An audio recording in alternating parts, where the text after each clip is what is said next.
Habang dumarami ang mga stress sa trabaho, naging abala si John, palaging nasa kanyang telepono, halos wala nang bakanteng oras para makasama ang kanyang pamilya. Naging irritable rin siya at mainitin ang ulo, kaya tensyonado ang mga tao sa paligid niya. Ang executive ng liquor firm na si John Nunes, Dingdong Dantes, at ang kanyang asawang si Mary, Marian Rivera, ay childhood sweethearts. Nang ipanganak ang kanilang anak na si Austin, tinalikuran ni Mary ang kanyang promising career bilang chef para maging full-time housewife. Habang dumarami ang mga stress sa trabaho, naging abala si John, palaging nasa kanyang telepono, halos wala nang bakanteng oras para makasama ang kanyang pamilya. Naging irritable rin siya at mainitin ang ulo, kaya tensyonado ang mga tao sa paligid niya.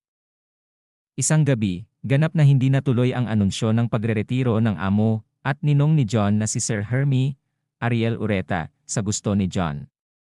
Galit na hinarap ng isang lasing na si John ang matanda, at mayabang na nagpahayag na gusto na niyang umalis sa kanyang trabaho.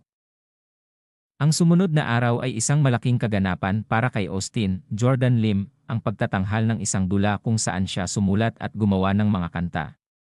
Habang nag-aaway sina John at Mary sa loob ng sasakyan, habang papunta sa paaralan, nangyari ang hindi inaasahang pangyayari.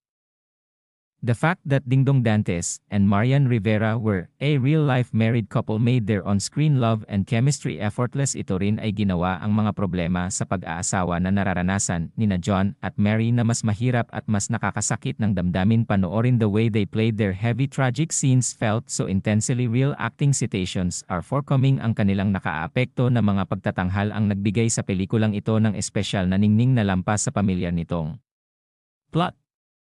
Isa pa rin itong Pinoy melodrama sa puso, na may ilang pamilyar na sangkap sa halo, isang estranged father, Lito Pimentel, isang well-meaning mother-in-law, Connie Reyes, isang sexing temptress sa trabaho, Sue Ramirez, isang marites, na empleyado, Pamu Pamorada, at isang overager si Dekik, Joros Gambo.